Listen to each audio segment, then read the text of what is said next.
Marlon Hall, term expires July 1st, 2027. Ms. Barros, come on down. From District 1. Welcome. Hi. Hi. Hi. Could you just tell us a little bit about yourself and why you'd like to serve in this capacity? Yes. I'm Ana Barros. I moved to Tulsa in 2018 to be a teacher, and I taught middle school social studies for 6 years. So I am very brave. This is my first year out of the classroom. I'm now working at Impact Tulsa, and my entire life's work is about ensuring that young people reach the outcomes that they deserve, whether, doing it in the classroom as a teacher, ensuring that kids had what they need. But those years of teaching in public school really showed me the way that our systems are not necessarily functioning for our young people, are not actually reaching outcomes, especially our Black and brown young people. And I just deeply believe that there are better ways for our systems to actually, be coordinated and support what our families need so that they are able to be on the path that they deserve. So I think that this would be a great opportunity to just learn a lot and lend my experience and hopefully bring a fresh perspective. I'm a first-generation American. My family's from Brazil. The majority of my family still lives there, my mom, my sister. And so I think that, just like bridging multiple cultures, my work in the community, I just, when I got the opportunity, to be here and to support the work, there was no question. So, Great. yeah. Thank you so much. Any questions or comments? Oh, Counselor Dutton and Counselor Archie. Thank you for serving. Thank you. Thank you. Silly question. Do you speak Brazilian? Portuguese is the Portuguese, language. yeah. Yes, I do. Yep, Do that's you? my first language. I Yep. just love the music. Yeah, I do. same. Yeah. So I was born in Brazil, and when I was 5, my family actually moved to Venezuela, where I was raised. So I speak Spanish as well, and now I'm here. Great. Yeah. Counselor Archie. Wonderful. It's a pleasure to meet you in person. Yes. I think we've done some virtual things together, and the work that you're doing, the walking school bus, Yep. definitely. What school were you at? What school were you a teacher at? Yeah, I was at East Central Middle. Well, it was Okay. junior high at the time, back in 2018, and then in 2020, I started teaching at TSAS, right up the street. Cool. Yeah. I know the principal there. Yeah. Fellow social studies teachers. Yes, So, very yes. good. Thank you so much. Thank you. Well, thank you for your willingness to serve. We will take up your confirmation on the 30th at 5 p.m. on the second floor. You're welcome to join us at that time if you want to. It's not required. It will be live streamed as well. And I know Counselor Bellis is down at a planning commission meeting right now, but I think she would also say thank you for stepping out of the classroom and onto the Human Rights Commission. That's the pathway she took. So Yes, true. consider that a warning maybe for Yeah. future, I'm not trying to do what future she's doing. recruitment efforts. Yeah, But no. thank you for being willing to serve the city in this way. Thank you. Thank you Thank so you much. all. Appreciate it. Item number 3, Michael Vaughn, appointment to the Greater Tulsa Area African American Affairs Commission, replacing Anthony Payne. Term expires May 1st, 2028. Coming from District 3, did I say your name right? No. No. Michael. Thank you. Michael, sorry. As soon as it came out of my mouth, I was like, I'm not saying that right. Mr. Vaughn, thank you for joining us. Well, please just share a little bit about yourself and why you want to take on a service to this commission. Awesome, thank you. My name is Michael Vaughn. I am the founder and executive director of Urban Coders Guild. We are a nonprofit that exists here in Tulsa to provide computer science education for middle school and high school students. I am a native of Tulsa. I grew up at 52nd Street in Hartford, so that is about as north as you can be and still be in the city. I ended up spending about 10 years living in Tokyo, Japan, and I moved back to Tulsa to serve my community, particularly in this regard in terms of education, in terms of computer science. Tulsa was recently recognized as a federal tech hub, and being able to get our students into computer science, being able to support the workforce development element that is education is super important to me. My community is super important to me. I know that the work that we do is not just about education, but it's also a matter of economic justice for our students and for our city, especially considering that so many of our young folks don't have the opportunity to stay in our city to pursue secondary education. And so there are some missing pieces. I'm here to listen, I'm here to learn, I'm here to offer my expertise, my experience on different perspectives. I'm here to push back when it's time to push back, here to collaborate when it's time to collaborate. But mostly, I appreciate the opportunity. Thank you. Sure.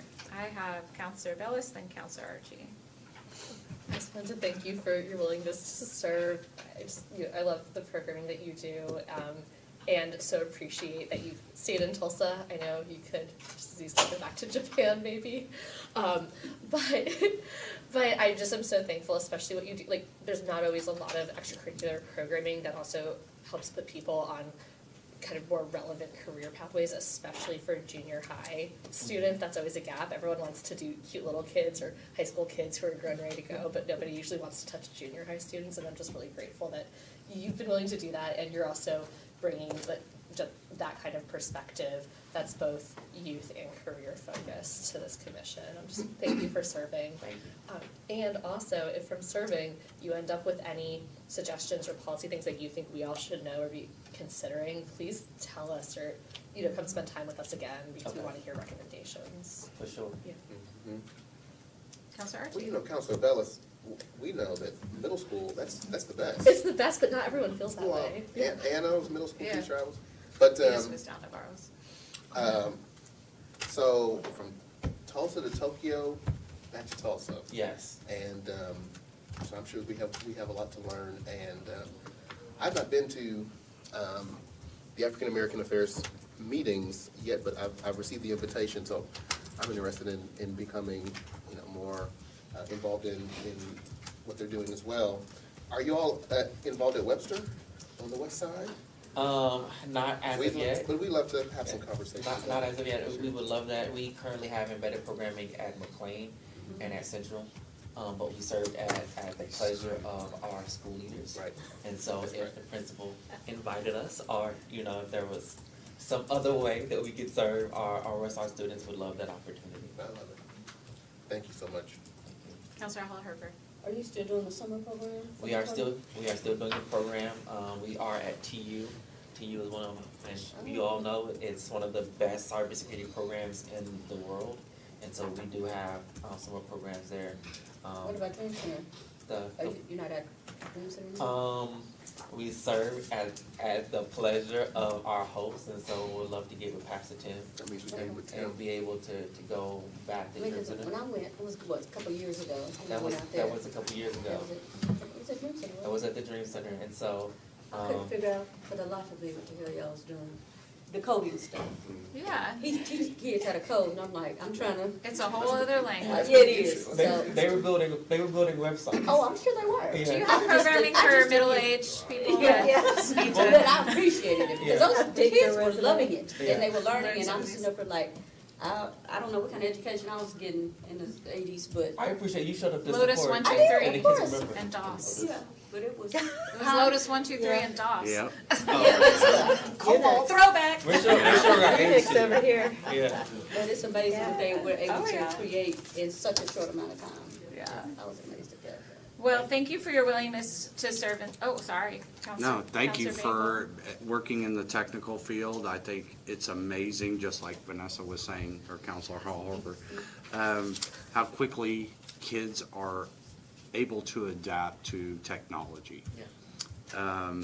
Kids are able to operate smartphones at such an early age. They have all these electronic devices in their hand at an early age, and I know that's most of our faults, because we grew up in the dial age. So, What is that? I mean just for think- you? you did too, Carol. So I think it's just amazing how Mine was a telegram. quickly they're picking up, how our education system has changed significantly Yeah, I was to where they're learning coding at such a young age. And so they're definitely, if you can keep them entrenched in that learning capacity to where they become the next developers of the next systems or the applications. I think that's just amazing, just how quickly you can pick that up. So thank you for your service. Thank you. We're excited for you to bring all of this lens to the commission's work. We will take up your confirmation on the 30th at 5 o'clock downstairs. If you want to join us at that time, you are welcome to do so. You're not required. And we look forward to seeing your work on the commission. Indeed, thank you. Thank Appreciate you. it. Thank you. Okay. Item number 4 is a resolution authorizing payment of $245,839.08 to Construction Enterprises, Inc., defendant, and Hollistill, Hardwick, Gable, Golden, and Nelson PC attorneys at law from the sinking fund as a payment of judgment and attorney fee award Cover the case. figure, Chad. Award in case number CJ 2023-2334, Construction Enterprises, Inc. versus City of Tulsa et al. This does carry the emergency clause and is on for tonight. Welcome Hello, to our table yet again. good afternoon, counselors, Chad Becker from Treasury, here as always to give you assurance that there is a sufficient cash balance in the sinking fund to pay this judgment. We advance pay it ahead of the levy placement on the tax rolls. The judgment has been approved by the court and by the mayor, and we seek council's approval so that we may issue payment to the claimant and forward all the necessary paperwork to the county for repayment over 3 years. And for reference, I had to hide it because sinking fund balance is 79.2 million as of this morning. And Mr. Vaughn, legal, is here to discuss the details of the case. Mr. Vaughn. Hi, Lawson Vaughn with the Legal Department. This matter is a construction defect case that came out of renovation work that was being done at the Performing Arts Center by Construction Enterprises, Inc. And we had some issues with their work, some lack of work, workmanship issues. We withheld payment on some of their pay requests, and so they also had claims against us. And we've worked through with a mediator and with a independent architect and worked to a resolution where ultimately it came down to resolving the case. Would be we found some in our favor, some in their favor, but came down to ultimately us owing the $245,000 figure. Can you remind us what the overall contract was for? I believe it was, Paul can help me, I think. This was the lobby renovations, right, Paul? Yes, and areas around the Yeah. entire area, yes. So what was the, like, contracted work agreement, dollar amount? Yeah, it's just under $2 million. 2 million? So this 245's on top of that, or It's. their legal fees? It's within, It's within the 2 million? It's within the 2 million. Okay. What? Oh. I'm just talking. Oh, okay. So we had a $2 million contract for some renovations at the PAC. It went into a dispute in the court, and then this 245 is coming out of that 2 million. Or it's coming out of the sinking fund, but did they get the 2 million, I guess is what I'm asking. No, they did Okay, not. that's what I So, thought. Paul Zachary, Public Works, the way this worked is we got into, as Lawson was saying, the workmanship, not performing on the job. We had issues, we had subs that were not getting paid, and we had some issues that were not being addressed. So we withheld some of the payments that were due them in the contract. And as we went through mediation, this involved not only the contractor, it also involved their surety. It also involved the architect of record, and also, unfortunately, some of the subcontractors that were not getting paid, so they were not performing on the job. So it just bundled up, and it was like we end up with a lawsuit, but it's lawsuit et al. I mean, everybody was involved. So when we mediation, and I applaud the legal department for getting us into that mediation, because we all got all parties, we all agreed upon an independent architect to come in, just to be fair, and they reassessed everything that was done, all the punch lists, everything. And they basically said, this is what pays them for the work that they actually completed. They're not gonna get paid for the work that didn't get completed. And what has been able to happen with that mediation and this judgment is we will be able to pay for that, but then there are project funds to complete the original scope. So we are protected. So it's really, we were holding back our money to keep from spending something until we resolved all the disputes. So through mediation and with the help of city legal, we were able to do so.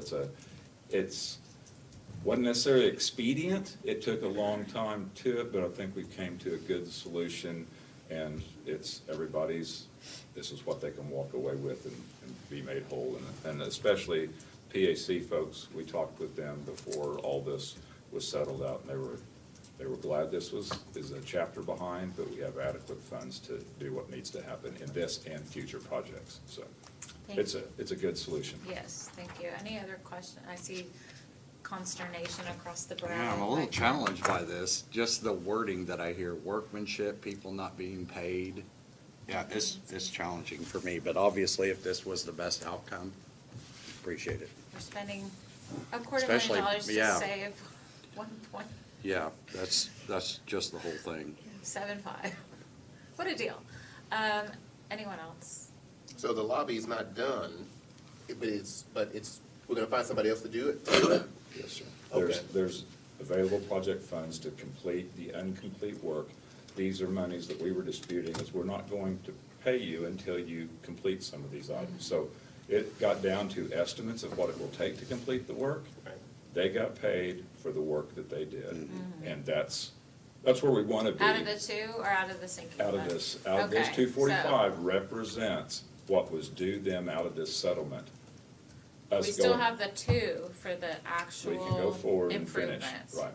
And one of the challenges that we have with surety companies, just so you know, sureties take over a project, but then they use the same contractor, if at all possible. That was not in our desire, that was not in the PAC's desire.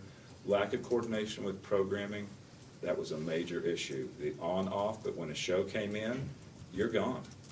And then when it's gone, you can only work during certain times. So it was scheduling, we had a long 2-year period with this. So it really worked out best for all parties, and I think everybody's made whole walking away from this. So do we issue a new RFP now on this? We actually have other work going on in several, and that will be, finishing that work will be incorporated in other projects.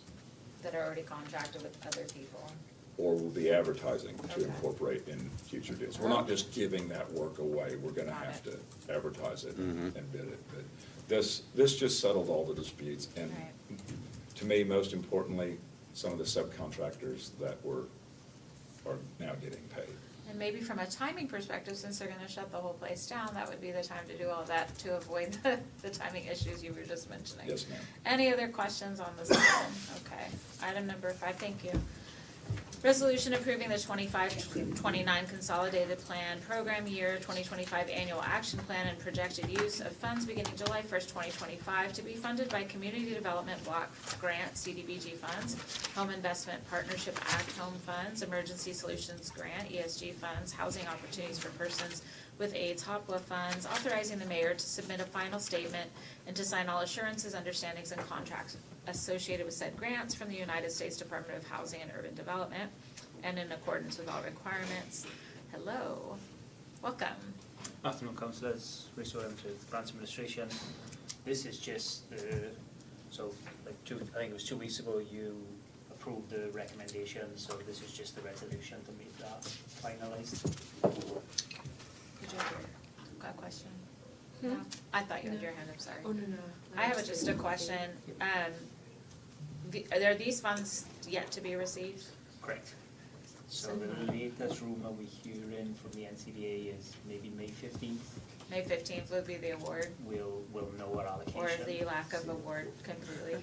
Yeah. Okay. We may know our allocation, we will have grant agreements, obviously then we have to submit our plan has to be approved, and then we get our grant agreements, but we may know how much it is we're getting. Okay, so you'll let us know? Yeah. Okay. Any other questions on this item? Maybe yes, and then maybe it's kind of tangential. For next year, you all are hosting, I guess, seminars for nonprofits who want to I mean, hopefully these funds will continue, maybe, maybe not. But in anticipation of the funding for next year, you all work with nonprofits who want to get some of this funding. How would they get on that email list, or how would they get in contact with you? If they email grantsadmin@cityofTulsa.org. Okay. We were actually talking about that today. Don't quote me on this, but I think the day after Labor Day, the Tuesday and the Wednesday after Labor Day is when we schedule for our workshops. So they have to attend a workshop to be eligible. They have to be a 501c3 or in home. We do for-profit and home developers potentially. So as long as they qualify as that, then they can come to those meetings, and after the meetings we'll release the RFP. Okay. Sarah, can you remind me if some of these in 2026 are part of the Path to Home Plan funding stack? I think, and Reese can correct me, I think this was the first year that we gave the extra points if they aligned with the Path to Home, so. Oh, just internally? Okay. Well, or if the organization's proposal did, so if it was towards a housing purpose. So I could see many of these maybe aligning to that, depending on what their specific proposal was. Counselor Archie, just so you know, like we've aligned to our Path to Home strategy. Doesn't mean that people not doing housing wouldn't qualify, it's just the rubric was weighted towards achieving some of the housing goals. Okay. I think we would like to meet with you on that, because it was very difficult for some of these, like none of really the public service was really difficult because of what they do. Those Path to Home activities are really, really specific. So potentially we'd like. It doesn't disqualify them though. It doesn't disqualify Yeah. them, but it was hard for them to get those bonus points. Sure. So we'd love to meet with you guys to see those. I think we alternatives. understood that when we put that provision in, just to, like, we knew that it would weight those who are doing housing Yeah. at the top of the list, but it also then helps us accomplish this established goal. I don't know if I'm misspeaking. I see our friends over here Are nodding. you voicing the need to maybe word those criteria differently, or that it was hard for people to? Or just to look at the bonus points and how we do that. Okay. We- Because not many yeah. people got the bonus. We points. put bonus points towards those who are Right. trying to help us on our Path to Home initiatives. What I'm hearing is maybe the applicants weren't necessarily in that space. So we either have to get people to apply who are in that space or reconsider leveraging these dollars in that way. Or that some of them may not have known how to describe their programming to align it with that. Right, where they might do things that actually do help ensure people have housing stability, but they may not. I'm just wondering, sometimes Yeah, I people don't can- know how to describe their work in the right language that fits with the language we used, Could be. even if it might have actually programmatically aligned. So when would be the time to do that analysis from a policy standpoint? Is that, and where would that go? I'm looking at Sarah for the second part of that question. I think after you finish this, because even after you award, there's still contracting Sure. and things like that. So then you'll know your final result. And so then, Reese kind of starts over again in the fall. I feel like it's a very long process, But then, so by fall, we should either take the bonus point out or reorganize how we do So it. ideally by Yeah. that, by Labor Day, So essentially. before Labor Day. Yeah, so we can have our RFP. Okay.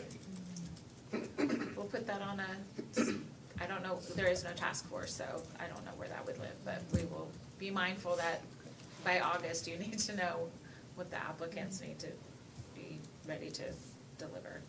Any other questions on number 5? Oh, Counselor Jackson. Yeah, so I have a couple questions. On this Growing Together Community Schools Partnership, Sequoia Elementary expansion. My understanding, I could be incorrect, but my understanding is that the public schools canceled their contract with Growing Together. And I'm just wondering if that's money that's already been spent, or if that's money No, these are, to be allocated exactly for, so this was the project, I was unaware of that. Okay. So this is for, TPS canceled Yeah. out? Reading so, part of it. I mean, that's That's not concerning very to good. me, because they've been really instrumental with, working at Sequoia, in They're programming. embedded in Kendall Whittier neighborhood. so they work at Yeah. both of those, actually, all the public schools in Kendall Whittier. But I understand that the public schools canceled their contract. That I did not hear. I No, heard not Global Reading Gardens. No, Growing Reading Together. Partners. Growing excuse me, Together, yeah. Reading Partners, Growing Together and City Years got their City Years. contracts halved, Yeah. but not cut completely. well, 7 of the 14, Yeah, halved. right.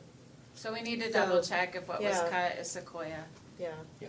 And then, also, City of Tulsa Department of Public Works sidewalks, are those anywhere particular that? I don't have the information, but I can get you where those I sidewalks mean, are. where the 290's gonna go. Yes, like District 3. It'll be what they put in that application. When will we know? Oh, after the applications. The application's already submitted, I Okay. just don't have that information. That But information, I can let okay. you know what they put in that application. Which, Oh, where, okay. where are you talking about? On the Sarah? The next page over, Sidewalks, yeah, 290,000. the CDBG allocation program.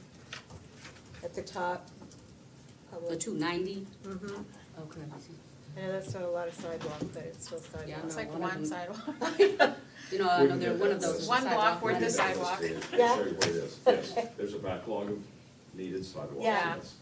We'll Okay. get that list to you. We get about 300,000 a year from CDBG, Yep, so I'll get you that list. Excellent. Yes, Thank you, sir. I think 290 would cover about 1 mile.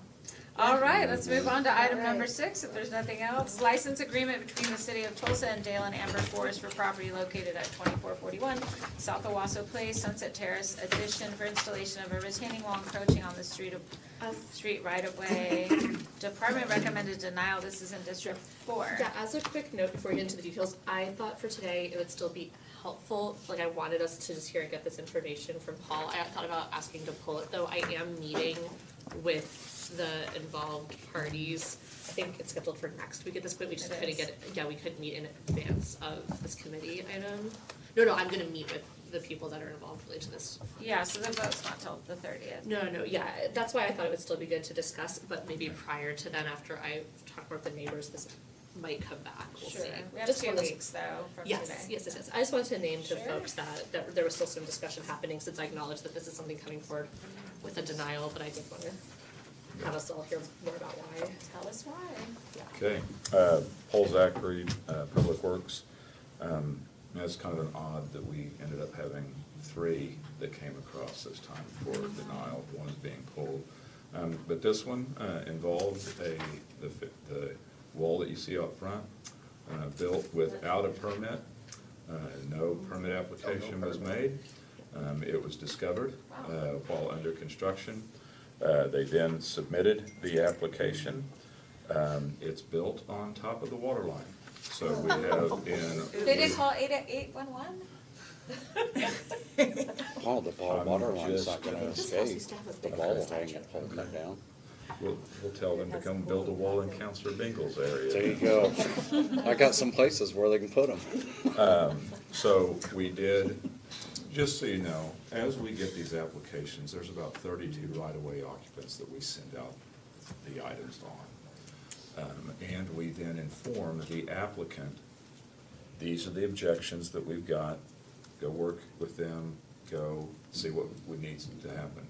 So it was presented that if you want to maintain this deal, there is a water line that you can build out, bring out into that green space that's on this side or underneath the sidewalk, and go back in place. That was not the interest. They wanted us to go through this process. We let them know that it was going to be on this, and I know they reached out to the counselor. And we appreciate that the staff there were 3 areas in water distribution, and our right-of-way people also objected. So they chose not to try to cure this. So this is our run. This is how it comes. When we get our feedback, we come to you with a recommendation. Obviously, it is up to you all. The council is the one that makes the decisions on granting or not granting license agreements. But just know that there are, Public Works and Water and Sewer both objected to this and would recommend denial of the issuing a license agreement. Paul, on this, encroachment, is it just servicing the one property, or does it impact the neighbors? Is like a water line that's affecting Is that a both water line to properties. that one dwelling, or is it a water line that Oh, no, it's services? the city water main that runs down the Yeah, street. okay, just double checking that. For future, for our friends at home that we represent, when they're contracting, how can they be assured that permits are pulled and things? Like, what would be a consumer's way of making sure that, because I think a lot of people go, I hired a guy, they know what to do, they know. They're gonna to- do all the things, Yeah, they know to call 811 and get permits, so as a consumer, right, is there a way that you could like put your address in If the there is permit office? any question about the scope of your work or Yeah. what your work is best to call 311. Okay, They will go right to the permit center, they get the scope of your work, and they will tell you. so make sure your contractor's crossing his Ts and or her Exactly. Is. Assume you need a permit. Well, I will just, in Right. constituents that I've had that have had to do retroactive permits. Right. A lot of the times the contractor has told them, oh, don't worry about it, I've taken care of it, right? You just pay Just give me me and the then, money. and then I'm gonna have the thing that you've ordered, so. This I'm one is sure a it's a- contractor that does work for the city of Tulsa. Oh, amazing, okay, that's awesome. They gotta sue 'em. So also maybe some other list that we put people on. Okay, Counselor Hall Harper. Is it the fence where the wrought iron is on No, it's this this picture? new wall right out. That in little front. small one? Well, Yes. both of them, With the yes. white, are they connected or is that two different walls? No, it's two different walls, there's a bed up behind it. Okay. So all Like a those planter improvements bed. that you're, So it's the one with the white, kind of a, the cap on it, yes Okay. ma'am. is that a replacement? Or is that just a brand new wall they decided to put? It's a flower bed. What was there It's before? all new, I don't know what was It's there all before. new, so it wasn't, okay. Because oftentimes when I see those, that type of work being done, they are replacing. Right. Because they're trying to keep the We, earth from, we get a lot of railroad tie retaining walls that have run their Yeah. time, and then they come back with rock and block. And I'll tell you, on those are some of our hard ones to do, and they end up going. because there's no for water the- line under those, right?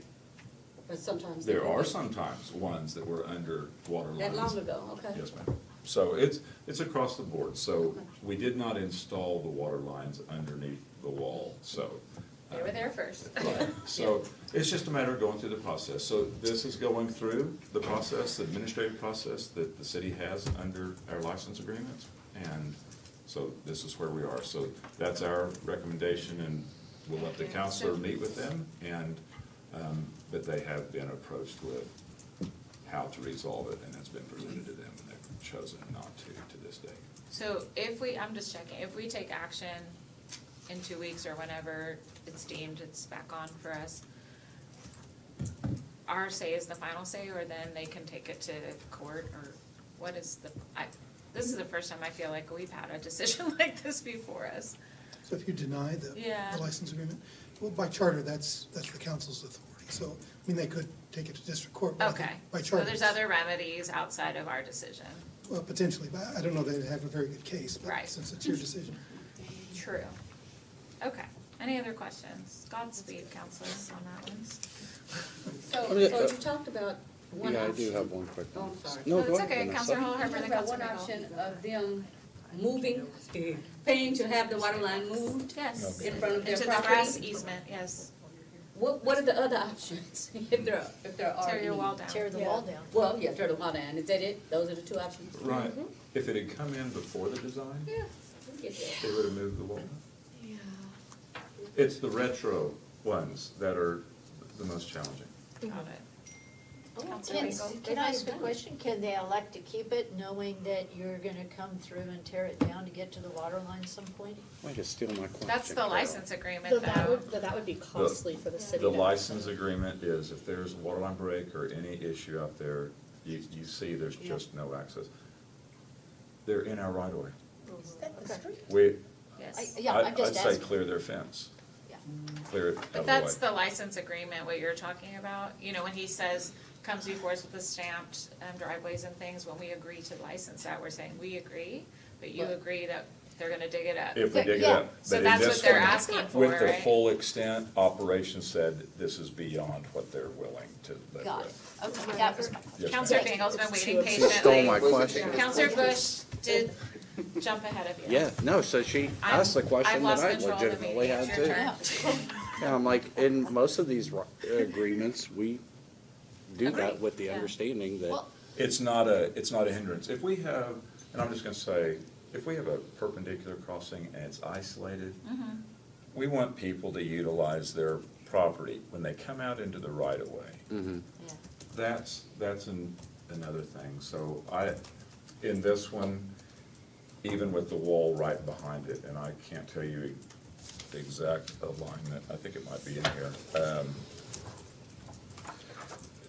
The pictures, that does one, if you can go to the handout, to the actual backup material,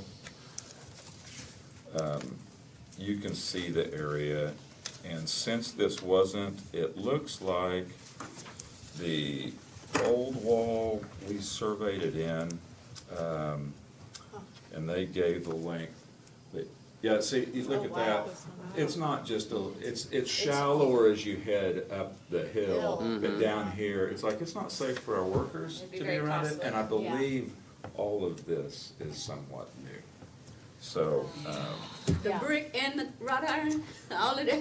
No, this front wall. the The front rock wall. wall. Just the front. See, The the rock front wall, wall. the property It's like a line landscape goes area. right down. So the fact that high wall, that's back on their property, That's fine. that's fine. Okay. But this whole thing out here in front, the flower bed is all in Yeah. city right away. Well, what about the entrance there? Is that new? Yes, that's Yeah. all, Okay, that's that's all. all came out. And all unpermitted. Yeah, it should have been permitted, and an exception by. Please call 311, double check your contract. It's really nice. So just here, double Paul. checking, part of this is that they actually need to literally They figure did it a out. great job Yeah. on it. Sounds It's like very sounds nice. like No, the contractor's a great contractor. Yeah. He does great Nice. work. And Or I, the city. yeah. So, Was he at the PAC? Oh, Just joking. I didn't say that. okay. Okay, good luck. Yeah, no, I'm gonna sit down with them to talk through this more. Maybe I think we'll be trying to bring people from, Well, from your office. have- Which again, I don't think I don't view this as an optional situation, just so you all know. Okay, Just- well, yeah. there's the handout if you wanna see Yeah. what they submitted, and Yes. we'll go that way. But- Yeah, no. This is more of a, talking through options and timelines to me at this point more than, Okay. I don't see any, trust me, I don't think there's special workarounds where they get to keep this where it It's a- is. We will wait for a proposal of what to do. The proposal is do nothing. And that was met That's with, not a- that's yeah. not, Not an that's not, option. not an Yeah. option. Yes, ma'am. Okay, Okay, Okay. fun.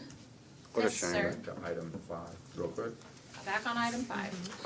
The sidewalks that are applied for this fiscal year 25 is South Braden Avenue from East 47th Place to East 49th Street, and also East 47th Place, Braden Avenue to South Darlington Avenue.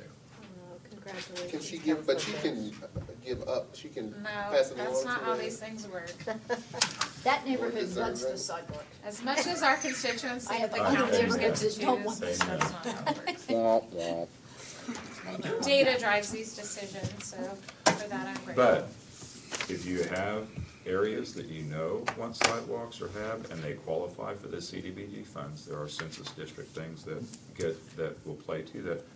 Please communicate those, send them to Terry Ball, the director, and we will research those and see where they are on the list. The census items would incorporate handicap, I mean, what are you talking about as far as? These sidewalks, we can build handicap ramps, we can do anything, but also, yeah, there are CDBG, it's Community Right. Development Block Grants. We need to look at the criteria, and we'll match up. If you guys have several locations, we can get with Reese, and we can see what would possibly make good candidates for that CDBG money. Oh, okay, so Okay. what's the criteria for good candidates? That would be Reese. We can talk about that. Set a Okay. meeting, counselor. I We will. have 45 minutes, and I think everyone's really Thank you. interested in Okay, item those are- 10, that's- so. Thank you. Let's get through these That was next Sarah. two so we can get to our friends on housing. Okay. Thanks, Paul. Okay. Item 8 is Thank a you, sewer Sarah. easement closure request by Jessica Dagger of property located at 3311 South Troost Avenue in Bogle Heights.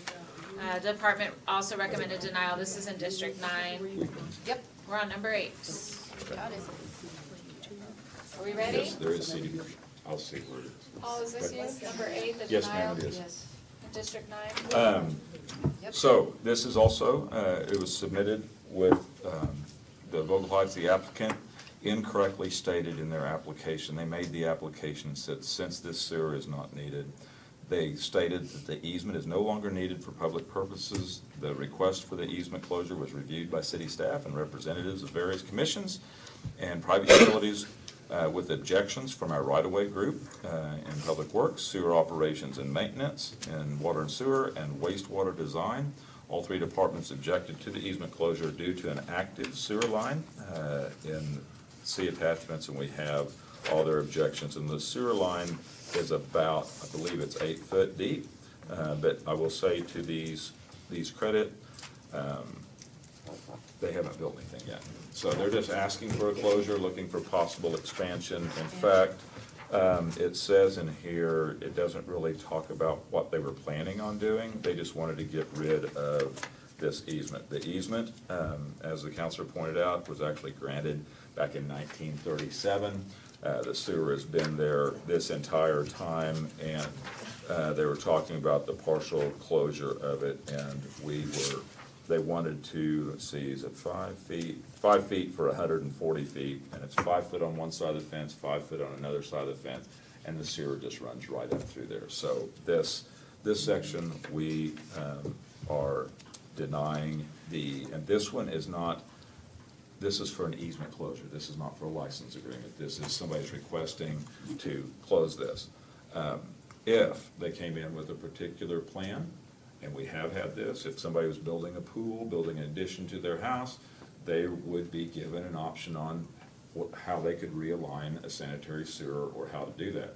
In this particular case, it would be involving buying easement from their neighbor. They'd have to provide it to us and do so. So this is an easement application and to foreclosure, and it's denied as requested, and they were informed as such, and they selected to go ahead and run it through the administrative process that we have. Well, where's parking gonna be for? I know. Is that an inoperable vehicle? No. It's not on pavement. This house is in new build, which is common in the Brookside area. Mhm. 0 lot line. I was just thinking of the. Oh, poor that little one. car. Yeah, the So, little car. Moved. Counselor, have you already met with the owners? No? You're good on it? They didn't call me. Okay. All right, so we'll take that up for a vote in 2 weeks as well. Anything else? Item number 9, resolution of the City of Tulsa, Oklahoma, supporting the Tulsa Performing Arts Center Trust 10-year master plan, using private support for the master plan and encouraging continued support for the local performing arts and downtown economy. You'll remember in February, we were presented with the 10-year master plan from the Tulsa Performing Arts Center Trust, and CEO Mark Fry was at our table. So this is just the circle back to the support that we built consensus to offer, and it's running in this resolution. It's actually on for action tonight, and that was in the addendum that you received. Any questions or discussion about the resolution? No, I support that. Okay, well, we'll be on for tonight. Now, the folks who've been waiting patiently. Item number 10, presentation and overview by city staff of sample practices for administering Improve Our Tulsa 3 IoT 3 housing funds, including a presentation on how cities identified in the housing strategy, administered loan grant, and other housing incentives. Come on down. Travis and Jean and Tyler and Jeff are just here for moral support. Great. I just saw head shaking, okay. Yeah. We won't make you. Welcome. Thank you. Travis Hulse, Housing Director, City of Tulsa. So we're gonna continue our conversation that we had a couple weeks ago as we work through the Improve Our Tulsa housing initiatives. Today we're gonna focus on the best practices in fund administration. So we'll talk a little bit about what we've learned about fund administration from other communities and entities who administer similar housing programs to what we plan to do as a city at a very high level. I'll say I don't have all of the details on all of the steps and the intricacies and things that ultimately go into these programs, but I think it's helpful just to kind of talk a little bit about what we have learned and the kinds of things that we can start to think about. As a frame of reference, I would just like to remind people again, we're talking about the city of Tulsa's $75 million. How do we get to $370 million is the overall need, but also how do we efficiently deploy these resources into the community? And so that's really what we're talking about today. We want to make sure we're doing it right. Actually skipped ahead a little bit too quickly. So last week we talked about kind of the overview of the housing funds. We talked about some key council decision points and just decision points in general throughout this process. One of the things that was mentioned is this whole, well, two things I'd say. One is the fund administration piece. So what does that look like? Is that something that is done in-house within City Hall, or is that something that we look to partners externally to the city who can really help, and again, leveraging those dollars and more efficiently deploying those resources? And then two, potentially bonding forward a portion of that $75 million to kind of get things rolling as quickly as possible. So kind of moving forward into today, and even looking forward a little bit to a couple of weeks from now when we'll be back. We're basically back here every couple of weeks, every other week. We'll get into a little bit more of the specifics around if we were to issue a request for proposals regarding fund administration, kind of what would that look like as far as the goals and the things that are important to us, the objectives that we feel like need to be included in that.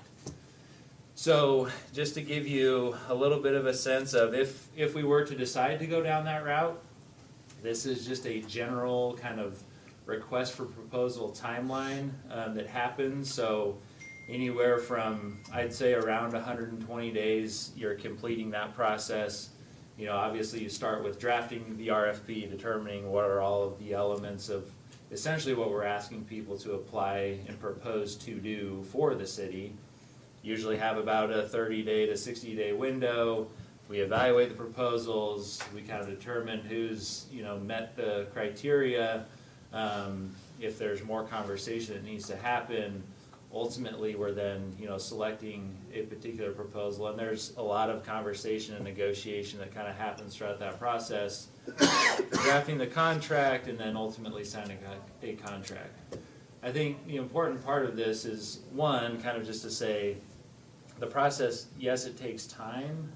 It's not too unreasonable in terms of about a 4-month window from starting to draft that RFP to having a contract signed.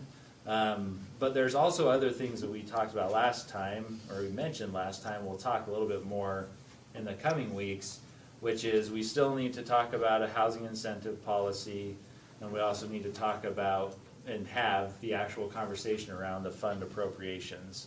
Those are things that still have to happen and could potentially kind of run concurrently as we develop, and potentially issue out an RFP. So not to say that this is exactly how that has to look, but I think hopefully just kind of gives you a sense of kind of how those things fit together potentially.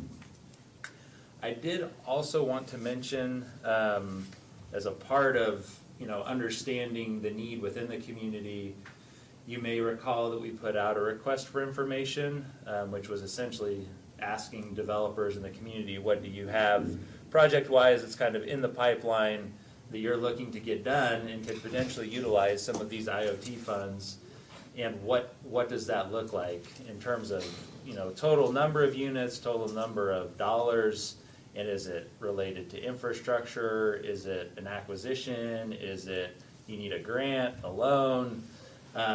That process closed on April 9th. We've got about 60 responses, which is great. That is good. I think it also tells us that there's a lot of pent-up demand and people ready to go. So I think that helps to kind of even answer that question of, do we bond the money because are we ready to spend it? And I think the answer generally is yes. Now, we're still going through the proposals kind of individually to really see what is in there. But I mean, we may have received a proposal from one entity, but they had a list of projects. So it could be even more than like 60 projects that were proposed. There's upwards of 70, 75, so a lot of interest and a lot of, I think, opportunity to be thinking about ways that we can deploy resources and get units built as quickly as possible. Okay, so for today's kind of focused conversation on fund administration, we talked a lot in the housing strategy about 4 different cities, and I'll highlight them here momentarily. In the housing strategy that we kind of used, the consultant used to look at is kind of a peer city for what types of programs they utilize and what things we might, consider here within Tulsa. So those 4 programs or communities were Omaha, Columbus, Charlotte, and Greenville. Kind of just to give you a sense of our programs listed on the left, the Housing Grant Fund, the Investment Fund, Acquisition Fund, and Infrastructure, and then the Preservation and Rehabilitation. Kind of who has programs for which of those, or that are similar. Now, I point out the kind of glaring piece of like, did nobody do housing infrastructure? The answer is yes. So these communities do have infrastructure type programs. But if you remember, when the housing strategy was released, infrastructure really wasn't something that the consultant identified as something that we really ought to look at in terms of a program. So it kind of came after the fact. After the housing strategy, I think we met and we talked with a lot of our local development stakeholders, and infrastructure came up more and more. And so ultimately, I think that's why we, again, collectively agreed that an infrastructure type program or fund ought to be included in how we deploy this $75 million.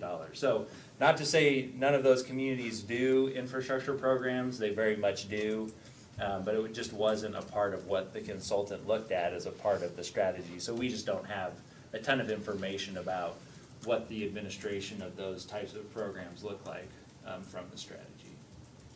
If I could just interject real quickly, by the way, Gene Bulmesh, Senior Advisor to Mayor Nichols on Housing, mostly here for moral support for Travis' amazing work. But just to point out there, I would venture to guess that most cities administer their infrastructure funds internally.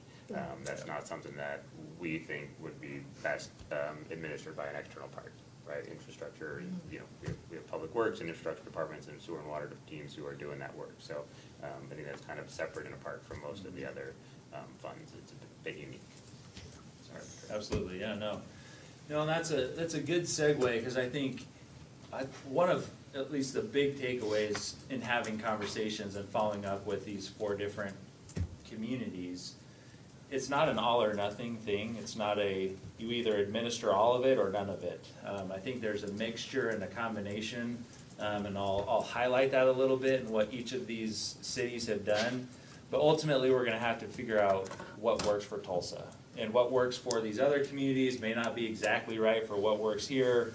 And so I think, again, keeping that in mind as I go through this, there's some interesting things to be thinking about as we start to really think about what makes the most sense for our own programs in administering funds. So bigger considerations for fund administration that we really asked about, and I think we were focused on based on our conversation with the council the past couple of months. What does organizational capacity look like to administer a fund? Staff, expertise, time, what does that require? Honestly, if we're taking $75 million, but we ultimately want to fundraise up to $370 million, do we have the people to do that? And what does that look like? So we focused a lot on that conversation. Fund leverage, I kind of pointed to that a little bit, but what does it look like for either an internal partner or an external partner fundraising those additional dollars?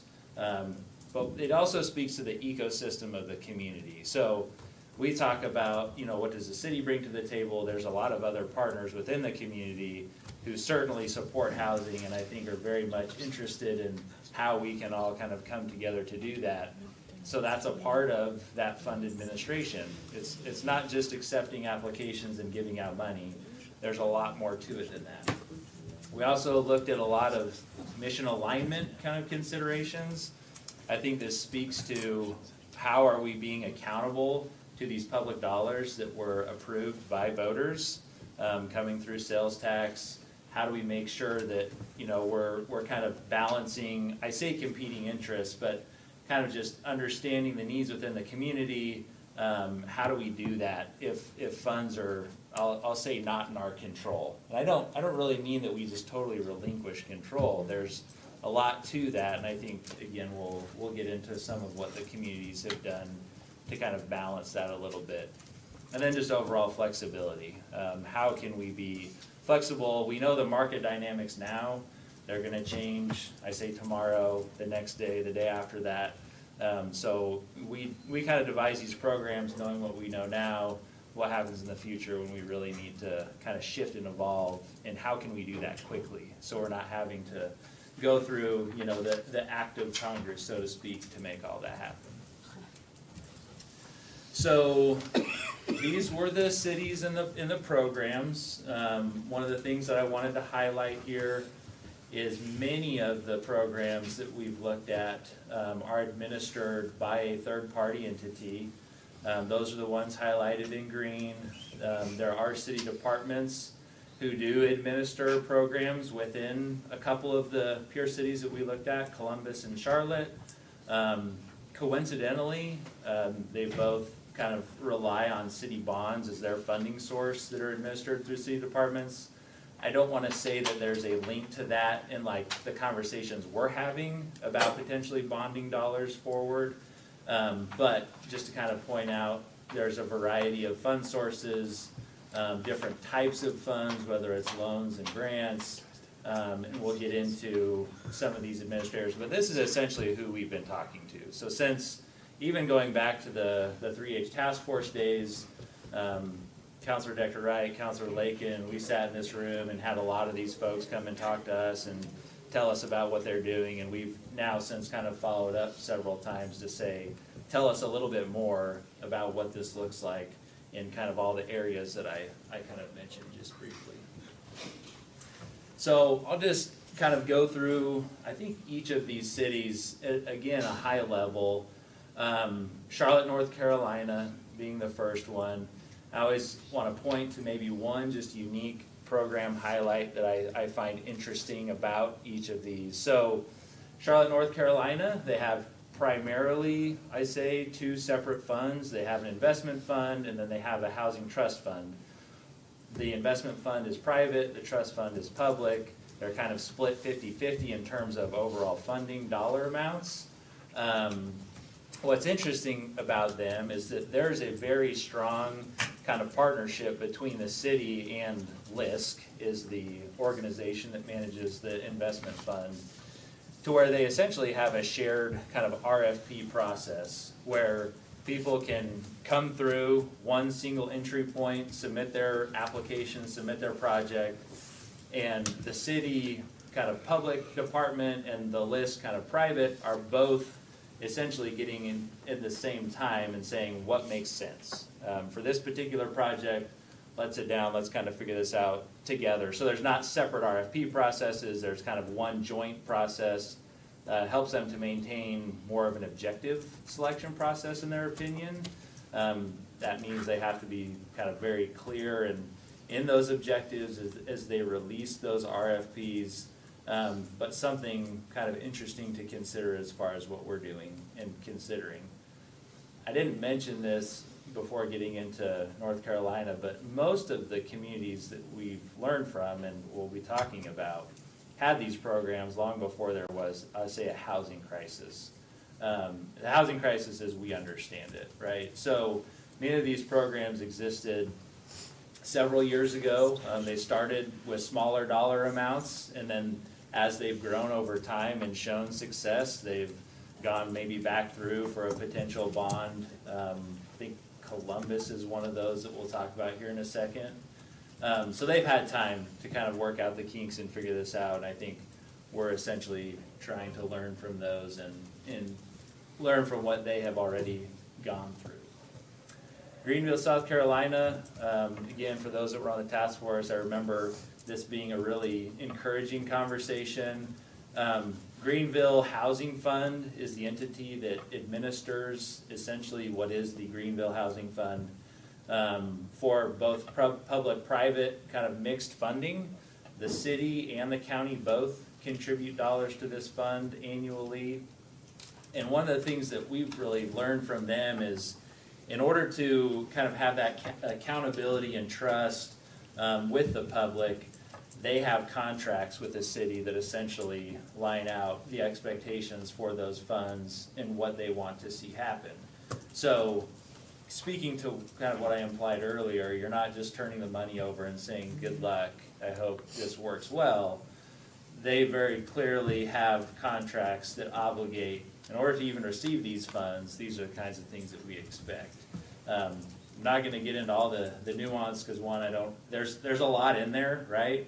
And I think that that's something that we kind of consider as a potential option, but it's something that they have found to be successful and given that kind of trust in being able to administer a fund. And then they also set aside positions for city officials to sit on the board of directors. So there's kind of a combination of oversight, both with the contracts, but then also with the actual approving, kind of selection processes. City officials sit on the board of directors, and I want to say that they had 2 positions out of 8 that sit on that board of directors. So that's what Greenville does. Columbus, Ohio,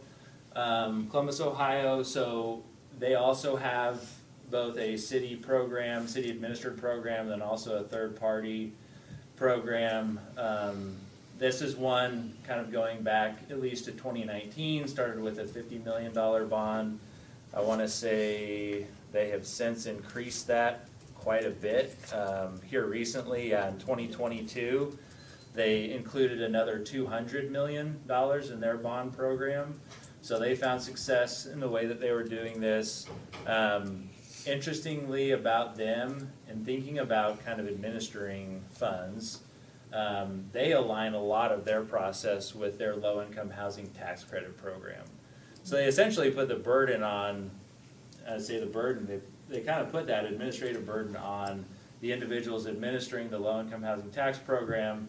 If they qualify or they're eligible and essentially going to receive an award, then the city comes behind and says, okay, we'll give you money too. So they kind of let the LIHTC process determine the projects for eligibility and then say, okay, if you've passed that, then we'll kind of add some additional funds into that as well. So kind of an interesting thing to consider or think about, not to say that it would have to be the same, for us looking at LIHTC and the Oklahoma Housing Finance Agency, but maybe there's, something like that as you're considering kind of overall alignment in the community.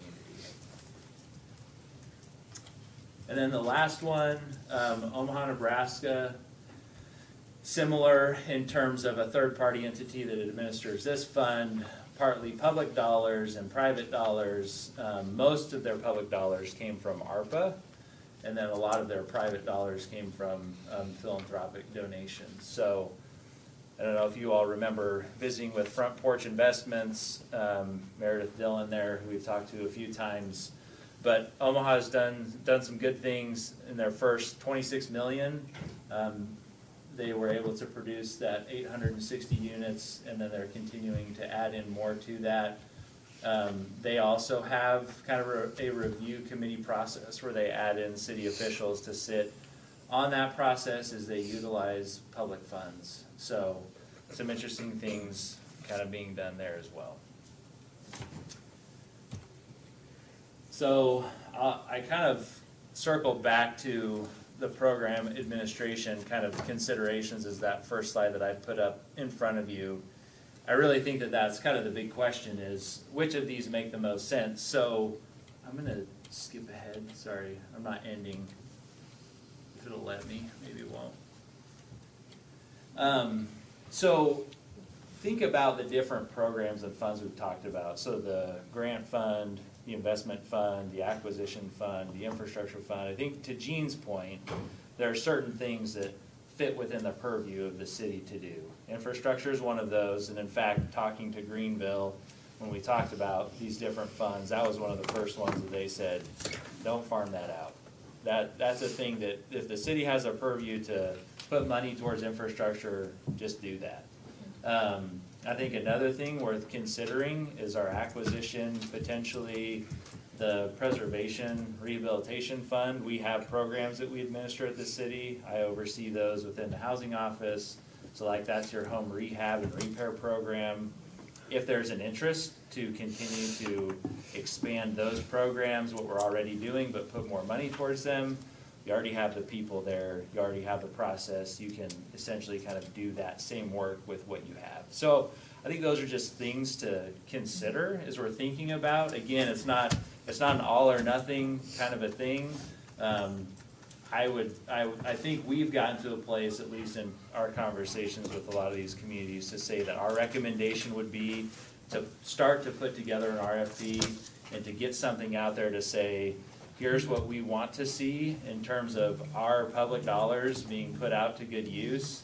And it's, these dollars and not these dollars, and we'll have to work through all of that. But I think that will also give people a chance to tell us what, as a fund administrator, their experience and expertise, what makes sense and how we can get there. I mean, a lot of this, we're learning as we're going and we're talking to all these communities. There are people out there who do this and know how to make these things happen. We want to get to the units, we want to get to the overall fundraising goal, but it's also all the other guiding principles that we've talked about, not over-concentrating, existing infrastructure, variety of housing typologies, et cetera, et cetera. So I think there's a pathway for us to consider that and think about that moving forward.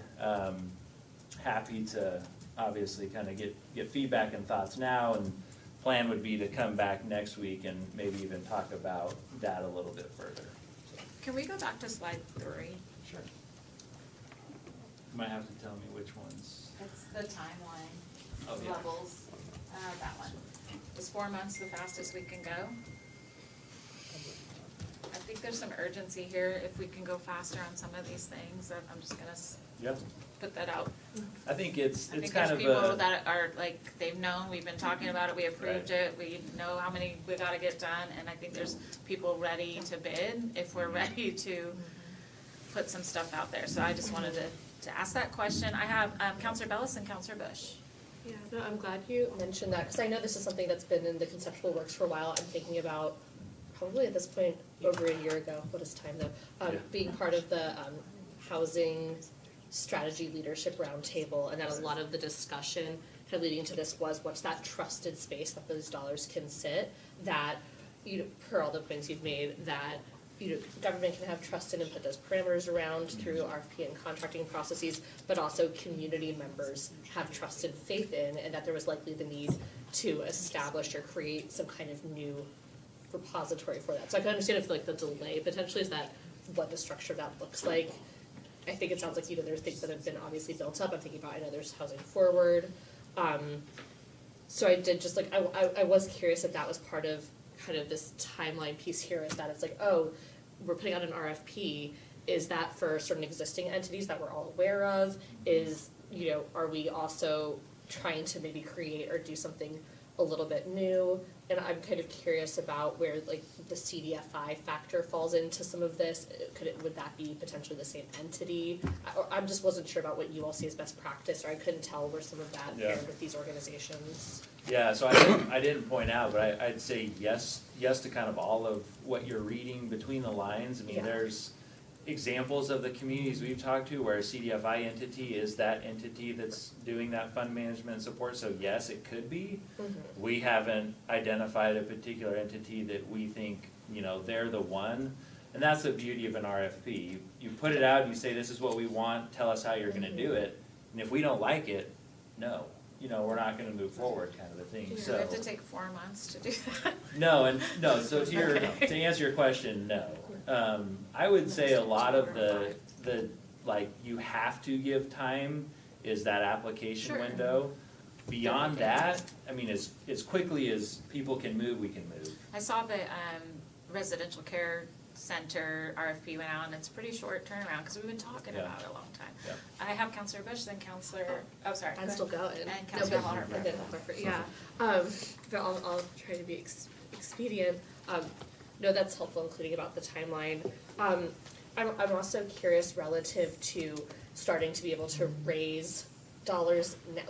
What does that look like for you all, where there's, okay, the time frame of selecting an entity, considering bonding out city dollars, doing all of that, relative to raising dollars now where they may not have a place to go, or like if a holding pattern. I'm just trying to think of the whole, like, what, are you all already on those parallel tracks of trying to accrue those dollars now, or is it like just not feasible until we actually have the, So That's I'll what just, it's- from my perspective, yeah. I'm not fundraising, Okay. right? So no, and Okay.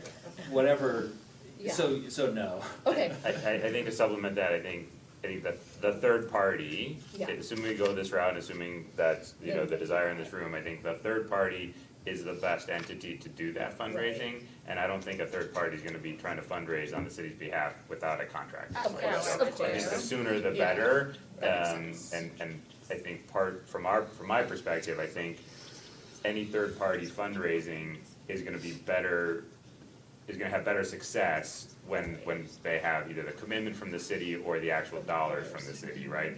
I would think it's easier to fundraise saying the city has or is about to give us, whoever this third party is, $35 million, as opposed to, we might get 15 this year and, over 5 years, so. Okay, that's really Hope helpful. that So answers that question. yeah, no, that does, and then naming to my colleagues, thinking about if we're trying to expedite this process, being able to, because we saw with all of those other examples where obviously there's much more private investment that a lot of those cities were able to put forward, but you still have to go, here's the match or whatever we can put forward. So I know that means we have to be able to get really crisp and clear collectively on what that looks like concurrently with selecting an RFP, like the right program. And to back Yeah. up what Travis said earlier, like, I don't think there's anybody in the city, I'm not, on behalf of the city, comfortable going out and leveraging the money to raise money. I think there are parties out there who are better suited That makes sense. than the city to do that. And that is a last curiosity, because you mentioned that some of the dollars, it's like, hey, we could scale, we have certain internal programs. Is there, which you're like, these could scale up, they're already in action.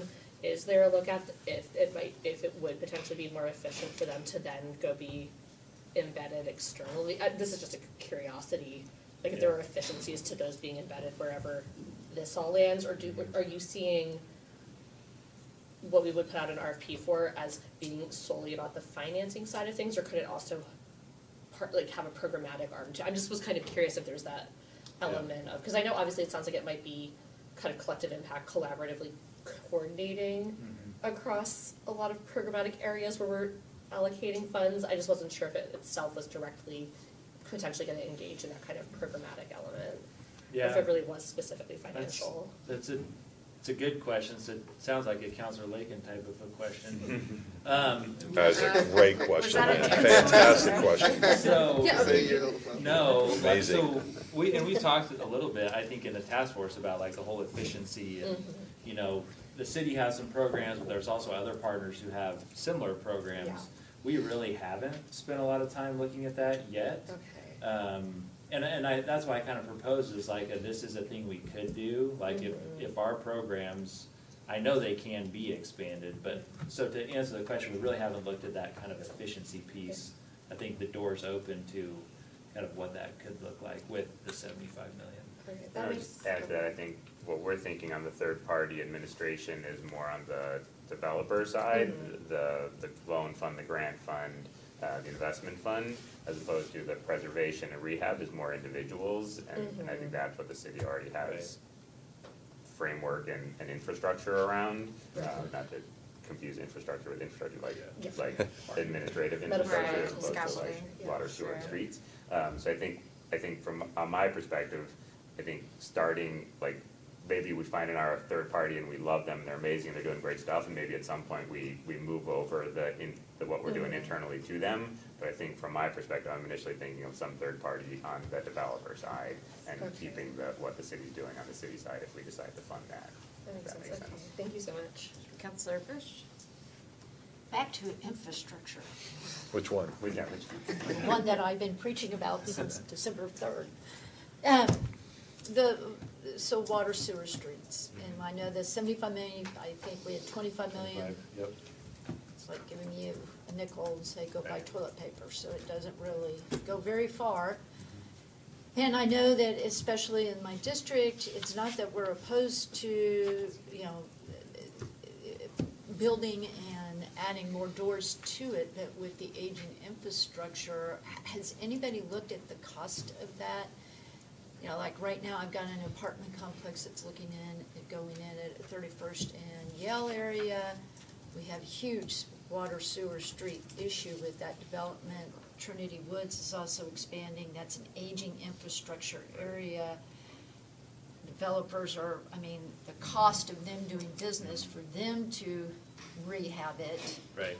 then bumps up the cost of what they're gonna charge the residents, because they obviously have to charge back. So I guess my question is, I'm all for this, obviously, but who's doing the cost analysis of what we're gonna do with our aging infrastructure to bring this up to standard to handle 6,000 or 13,000, whatever the number is, in the city of Tulsa?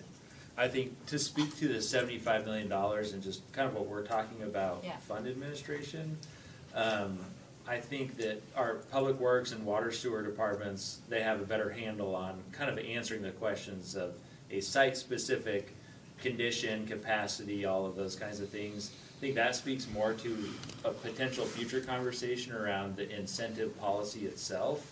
And even the individual programs, right? So like, how are we awarding funds to projects if we know there's an infrastructure challenge?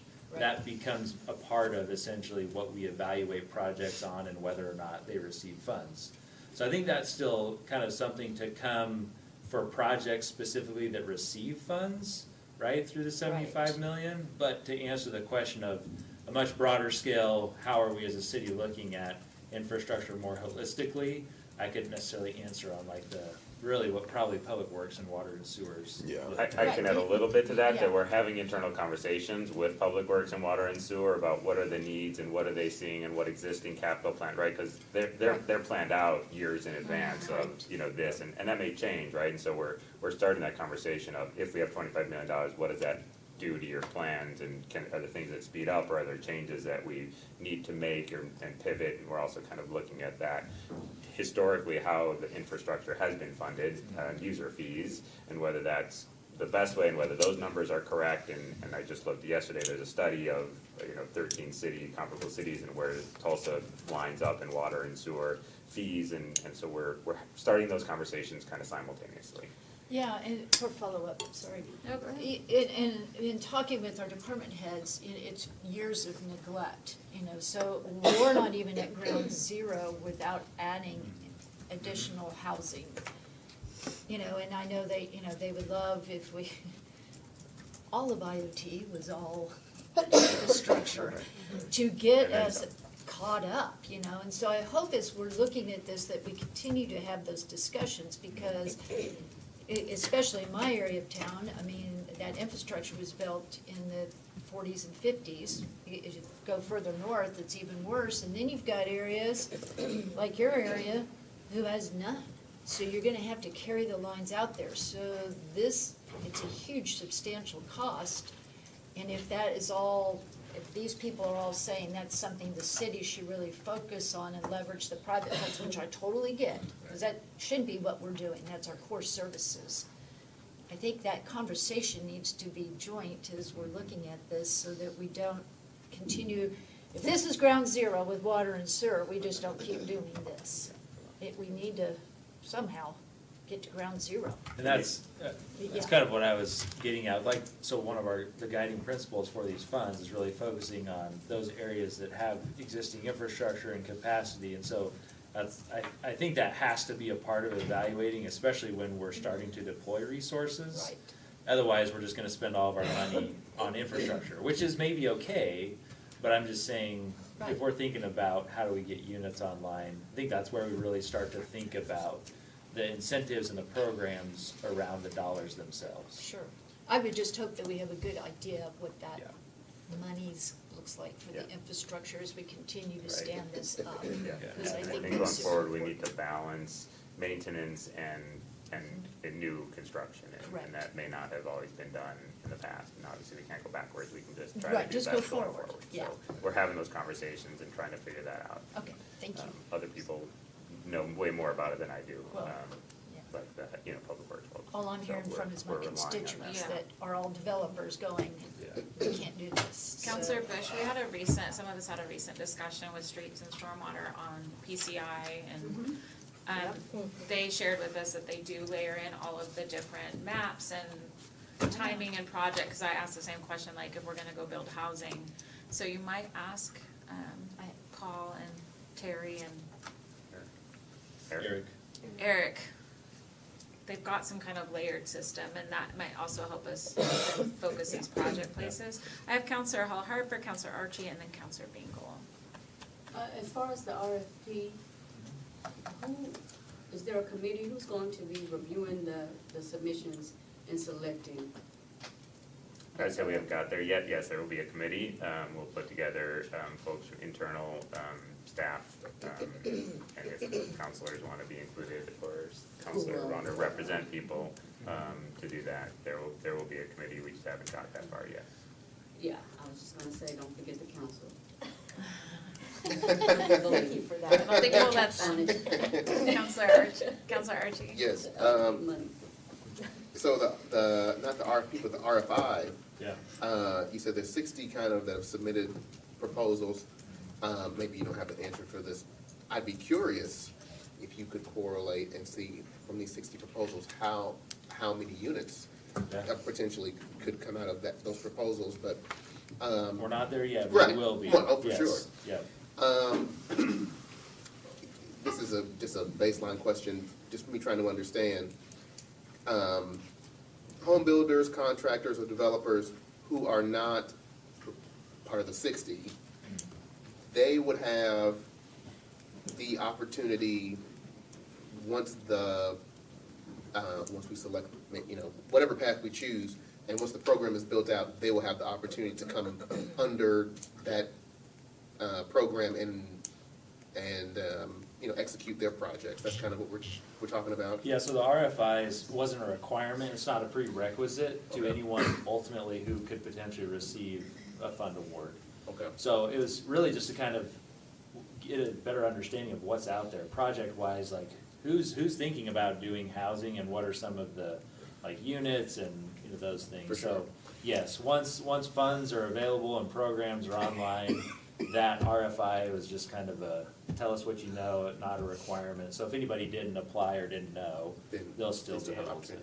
Just to add to that, I visited 2 RFPs in the coming months, one from the city to find a third-party administrator, assuming we go that route, assuming we then make a contract with a third party, I expect that third party to then do their own RFP for actual development. Okay. And that would be when developers would actually be applying for different funds. For sure. But, and so to Trevor's point, this is not that, and just whether you do one or the other is not binding. This was just more of an informational gathering session for us to figure out whether it makes sense to bond forward the money, and if so, which of those 5 categories or funds to prioritize to. Sure.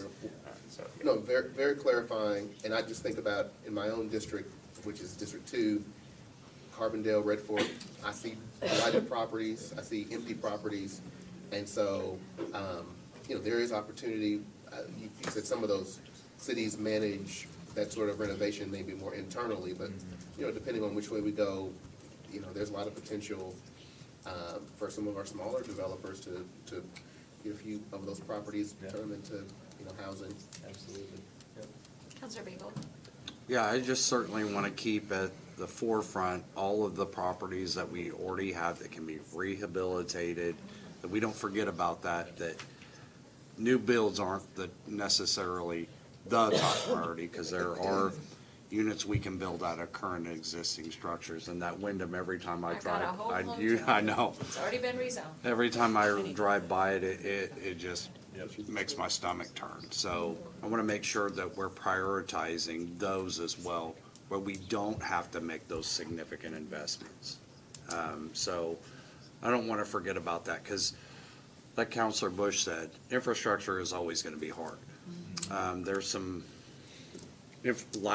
some needs in East Tulsa that are stalling bridge developments as we move further east. And, I don't know how many, it's gotta be, last I heard, there was over 8,000 people that weren't on sanitary sewer in the city of Tulsa. So, obviously, it's been an ongoing problem. 8,000 properties. If I remember, it was like 8,000 people in the city. So, obviously, infrastructure's always been a problem. We've outsmarted ourselves in growing faster. outgrowing I ourselves. got a bunch. And not being able to maintain our liabilities, so Counselor Bush and I are gonna be begging our federal delegates next month about making sure that they understand some of these FEMA-funded projects are gonna be important, in managing some of this stuff. And then also the additional funding that we need for that type of stuff as well, so. I just wanna make sure that remember, we have structures here that we can rehabilitate and get units available to our housing Am I solution. remembering that the city was conducting an inventory of, so is that ongoing or is completed? Yeah, we are working on that separate and apart from the IoT conversations, that's what, we're not updating on that, but yes, we are working on Okay. creating an inventory of vacant lots and blighted property in various different phases, and so we can try to, attack that as well. Right, but I if would those encourage dollars you can be all, if you leveraged, know, yeah. I mean, I've already sent my wish list of existing potential, you know, quick redevelopment, when I say Yep. quick, 24 months or something, especially if it's already zoned, or you feel strongly you can get it rezoned. The 370 million to fundraise, is that on top of the 75 million? No, That's inclusive That's the total of, number. so we're gonna leverage our 75 to get to a total of 370. That's the goal. And I think I heard Jean say that the fundraising activity would be outside of the city potentially if we contract it out. So to bond though, what is the ask on like how much to bond to seed the fund? Because I think we've gotta jump in first, right? And do you have a dollar amount you're talking about? Yes, the resolution from November contemplated bonding up to 35 million. 35, is that your, some of the you cost want of to that, unlock so. the full amount? We're pending review of the RFI information, that's part of the reason why we did the RFI, because if there's only $20 million of Sure. asks, it might not make sense to bond 35, so my guess is that with 60 developments, 60 responses, which might be 100 different developments, that there's gonna be more than $35 million worth of asks, so pending review of that, if there's a lot more than $35 million of asks, my guess is that we're gonna be coming back to you and And that's requesting or our next suggesting meeting, you're coming back to $35 talk million about that? bonding, yes. Okay, and will you give us a breakout if it's 35 or 20, what the buckets are proposed to be? Is Yeah. it, I just heard Counselor Bush say, let's put all of it in infrastructure. And again, that's why we did the RFI, right? Right. Because we wanna know that, and that part of the questions we asked were, what type, if you were asking for money now, what would that look like and which category would you And be so asking for? that's what you're gonna bring back to So that's us. what we're gonna come Thank to you you. with, a Counselor. summary of the RFI responses, yes. Counselor Lakin and then Counselor. Yeah, and I guess I would just expand our thought process, and I know Jean's already here as well, but just on bonding, think about borrowing or bonding or PRIs or the full gamut of Tools. getting us money now and repaying it later with these city funds.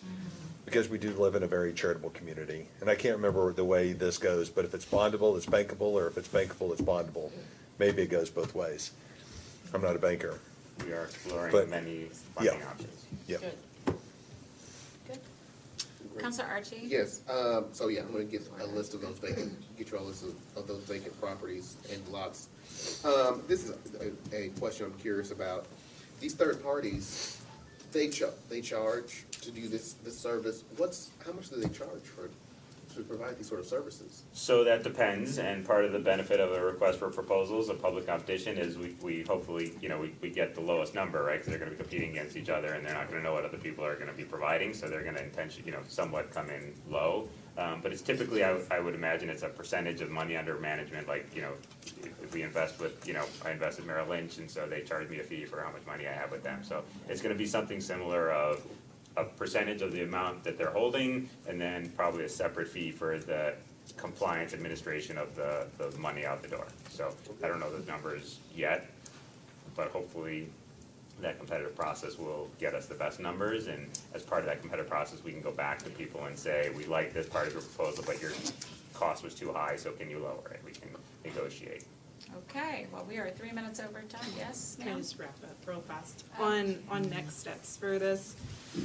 So just what I'm kind of hearing is you would like them to start drafting this I mean, RFP to see what this looks like. Do y'all wanna wait months on- and months, or do we, So, now, since we've been but talking going about back it? to the just going back to the calendar, can you? Oh, Slide sorry. 2. Slide 3. Sorry. No, No, the it's schedule one, of the yeah, time, there we yes, go. so on April 30th, so we're really gonna talk about objectives of the RFP, so if you can be thinking through those types of things that are important to be in the RFP, if you have a thought before then, it's okay to send it, if you send it to any one of us three, the other ones of us will get it. Does everyone understand what Sarah's asking for? Yeah, so you don't, you don't have to, but if you have a thought in advance that you would Can you like be more to share. specific? Not everyone here has crafted Yeah. an RFP. Right, so maybe just goals of the RFP, Like, right? what are the outcomes you So if us to be leveraging invested in? is important, or the ability to fundraise is important, or you wanna ensure there's some sort of city accountability in some way. Those are qualities that it's helpful for us that are putting it together to just know about. So just think about those over the next couple of weeks, and what's important. And then think through economic incentive policies, some of you have had maybe more experience that with others because your districts have been involved. So if you felt like something has worked well, or you feel like something could work differently, just kind of start thinking through those ideas, because that helps us. And if you need kind of an overview on economic incentive policies, any one of us can also help you with that. So that's what we'll discuss next, and then we'll go into the bonding in May. And then one final thing, if infrastructure kind of needs to be brought back after we get through these in a more detailed way, we can also, once they finish their internal work, bring that kind of discussion back. But it is kind of important to get these RFP and the bonding ones through, and then, but we can always dive further on infrastructure The if we need longer to. we take on that, the longer it takes to actually get. Yeah, people we on kind the of ordered projects. it in an importance kind of Right, order, so but we it don't- doesn't mean that those are the yeah. only things we can talk about. That Right. was just to get us started. So we don't meet next week, so I would just encourage you all to listen to what Sarah just said, and if you need, an overview on incentives, which I'm saying yes, as you should.